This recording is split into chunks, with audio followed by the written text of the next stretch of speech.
नमस्कार मैत्रिणींनो, घरची सोपी रेसिपीत आपल्या सर्वांचे स्वागत आहे। आज आपण अगदी कुरकुरीत आणि अगदी टेस्टी अशी भेंडीची भाजी बनवणार आहोत। मैत्रिणींनो, मी कुरकुरीत का म्हणत आहे हे तुम्हाला रेसिपी बनवून बघितल्यानंतरच कळेल, कारण ही रेसिपी एवढी टेस्टी आहे की मी तुम्हाला शब्दात व्यक्त करून सांगू शकत नाही। आणि ही रेसिपी एस्पेशली तुम्ही ट्रॅव्हलिंगमध्ये किंवा टिफिनला घेऊन जायला खूपच सोयीस्कर आहे आणि चवीला तर अगदी भन्नाट। तर नक्की ही रेसिपी ट्राय करून बघा। तर या ठिकाणी बघा, सर्वात आधी मी शेंगदाणे आणि खोबरं आहे ते भाजून घेत आहे। या ठिकाणी बघा, मी पॅनमध्ये परतवून घेत आहे। आपल्याला लो फ्लेमवरती व्यवस्थित शेंगदाणे आणि खोबरं यांना परतवून घ्यायचं आहे। जेव्हा ते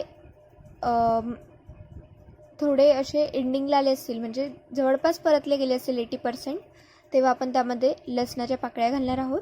आणि त्या थोड्याशा त्यामध्ये भाजल्या गेल्यात की आपण त्यामध्ये तीळ घालणार आहोत, कारण तीळला भाजायला कमी वेळ लागतो, लसणाला सुद्धा, त्यामुळे आपण तसा वेळ बघून ते घालणार आहोत। आणि आता व्यवस्थित आपलं सगळे हे साहित्य भाजून झालं की मिक्सरच्या भांड्यात घालून यामध्ये हळद आणि या ठिकाणी लाल तिखट घालून घ्यायचे आहे।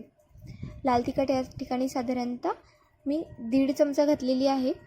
सोबत त्यामध्ये आपण अर्धा चमचा धना जिरा पावडर घातलेला आहे। आता आपण मिक्सरमधून याला बारीक करून घेणार आहोत। मैत्रिणींनो, आपल्याला याचं एकदम बारीक पावडरही नाही करायचं आहे, थोडं जाड बारीक ठेवायचं आहे। आणि आता मी या ठिकाणी भेंडी आहे धुवून घेतली आहे, स्वच्छ 3 ते 4 पाण्याने धुवून घ्यायची।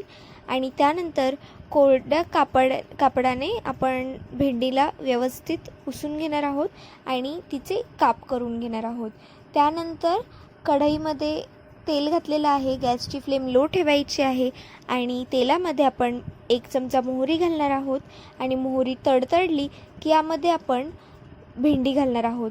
भेंडीला व्यवस्थित परतवून घ्यायचं आहे। या ठिकाणी तुम्ही बघू शकता, तर भेंडी आता परतली गेलेली आहे।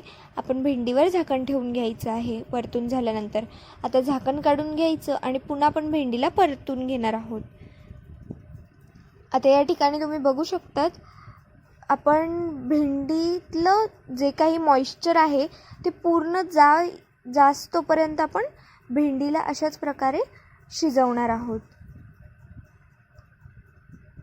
तर आता या ठिकाणी तुम्ही बघू शकतात, जवळपास भेंडी आता या ठिकाणी शिजलेली आहे। तर आता आपण यामध्ये जो मिक्सरमधून आपण वाटण बारीक केलेलं आहे ते यामध्ये घालणार आहोत। अगदी बारीक केलेलं नाही आहे, तर तुम्ही बघू शकतात जाड बारीक ठेवलेलं आहे, जेणेकरून भेंडीच्या ह्या भाजीला सुद्धा अगदी भन्नाट अशी टेस्ट येते। तर यामध्ये चवीनुसार मीठ घालायचं आहे। आपण मीठ हे सगळ्यात एंडिंगला घालायचं आहे, जेणेकरून सगळं जेव्हा भेंडीतलं पाणी आहे, मॉइश्चर आहे, ते जेव्हा निघून जातं तेव्हा पण यात मीठ घालायचं आणि व्यवस्थित भाजीला परतून घ्यायचं, जेणेकरून भाजी जी आहे ती चिकट होत नाही। आणि बऱ्याचदा भेंडीची भाजी आहे ही चिकट होते, कोरडी होत नाही। तर त्यासाठी जे आपण मीठ घालतो ते भाजी एकदम एंडिंगला, म्हणजे भाजी तयार व्हायच्या एकदम एंडिंगला आपण त्यामध्ये मीठ घालायचं आणि मग भाजीला व्यवस्थित परतवून घ्यायचं, जेणेकरून बघा भाजी व्यवस्थित कोरडी राहते आणि अजिबात चिकट होत नाही आणि चवीलासुद्धा जबरदस्त लागते। आता मस्त आपण ही भाजी सर्व करूया आणि हिचा आस्वाद घेऊया। मैत्रिणींनो, रेसिपी कशी वाटली कमेंट करून कळवा। व्हिडिओ आवडला असेल तर लाईक करा, चॅनलला सबस्क्राईब करून बेल आयकन प्रेस करा। आणि आजसाठी एवढंच, धन्यवाद।